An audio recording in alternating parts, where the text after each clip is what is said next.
Team arguing the long-standing professional relationship between Robert Mueller and his successor James Comey is a conflict of interest, raising serious questions about Mueller's loyalties as the Russia investigation unfolds. Meantime, the Wall Street Journal painting the two men as being cut from the same cloth, almost literally saying this, and I'm quoting, "The two former FBI directors are longtime friends who share a similar personal righteousness. Mr. Mueller, then running the FBI, joined Mr. Comey, then Deputy Attorney General, in threatening to resign in 2004 after George W. Bush's anti-terror wiretaps." Let's bring in Christopher Bedford, editor-in-chief of the Daily Caller News Foundation. Thank you very much for talking to us. Thank you. I have said from the very beginning, to go on record here, that Robert Mueller getting appointed special counsel was too close for comfort, given his very special, very close relationship with fellow and former fired FBI Director James Comey. What is Mueller basically intending to do here, since after months of investigating, the FBI has come up with zilch evidence in the evidence of collusion, which is the main purpose of the Russia investigation?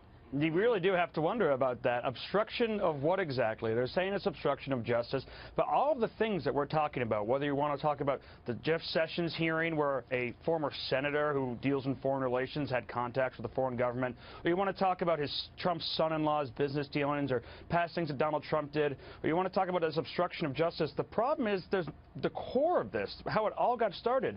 The allegation that Donald Trump and members of his campaign colluded with the Kremlin, with the foreign government, to defeat Hillary Clinton and become president of the United States. That's not what anyone's talking about at all. We've gotten completely off message. I think a lot of the country's sick of hearing it. And the problem is some of these outbursts from Donald Trump have not helped his case, the social media case. And it's kind of fueled a little bit of this stuff. And they put him in a difficult position now with Mueller breathing down his neck and Mueller himself, or at least congressmen that he's talked to or their staff, leaking to the New York Times once again to try and harm the president. Mueller's staff appointments speak for themselves, and I want to go through a couple of them. One hire in particular, which stands out to me, is Michael Dreeben. He's a deputy solicitor general. He specializes in criminal law and the Constitution. Now, is Dreeben on hand to make a legal case for impeachment? And is that Mueller's intent, to get President Trump impeached? Well, I'd be guessing at his motives. Mueller is an honorable man. He's a decorated combat veteran from the Vietnam War, but he's also very, very close with James Comey, and he's somebody who's kind of got that self-righteous FBI agent warrior thing about him. He's got a tradition of maybe being overzealous, like when he pushed back against George W. Bush's White House, when George W. Bush said, "You've gone too far in attacking a corrupt Democratic congressman." Of course, George W. Bush wasn't trying to do that. Also, there's no reason that this guy should probably really be on Mueller's team, to your point. He's not he's not an espionage, he's not in counterintelligence.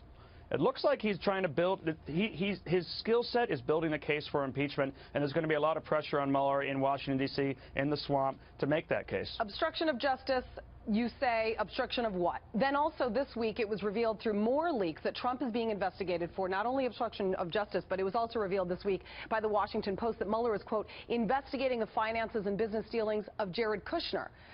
Is Mueller, do you think, basically on a mission to nail anyone, whether it has anything to do with the Russia probe or not? That often happens with special prosecutors. We saw that with Kennedy going after Dick Cheney. He wanted a body. He ended up going after Scooter Libby, and a lot of people think that was incredibly unfair. We even saw that with the Republican special investigator going after Bill Clinton. A lot of America got bored with it, or they got sick of it, and they might have gone too far and overstepped. Special prosecutors have a history of looking to make a name for themselves and go further. The one good thing about Mueller that's in Trump's basket is he's probably not going to be running for office. He doesn't need to make a name for himself. But based on these decisions that he's made so far, and I think we'll learn more in the next coming weeks as leaks continue to come out that hurt the president, we'll find out if his motive is just nailing someone to the wall. Okay, here's another uncanny one I got to mention, and I think a lot of viewers will be surprised if they don't know about this already, because there's another hire which I believe should be looked at as a major conflict of interest. Mueller has recruited, for those at home that don't know this, Andrew Wiseman. Let me tell you who this guy is. He oversaw the Enron task force. He led the prosecution of the Arthur Andersen accounting firm. He got completely ruined in the press for legal issues. Wiseman also, by the way, had donated to Hillary Clinton's political campaign. But that's not all. I'm not done.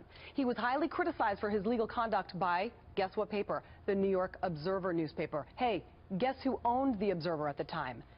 Jared Kushner. I mean, how can Wiseman actually fairly judge the Trump family and campaign with that kind of history?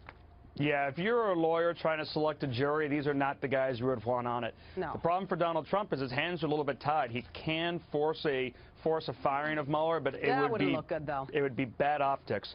And to the point of optics, this team that Mueller's pulled together of criminal prosecutors and constitutional lawyers, combined with Democratic donors who've had longtime run-ins with Kushner and with the Trump family, that's bad optics as well. And already half the country is extremely suspicious of this. The other half has already decided that he's guilty, and this is just a sentencing hearing. But the first half of this country is not going to buy it if Mueller doesn't tread very carefully and actually try to do this fairly and come across as doing it fairly. All right, Christopher Bedford, thank you so much for your time.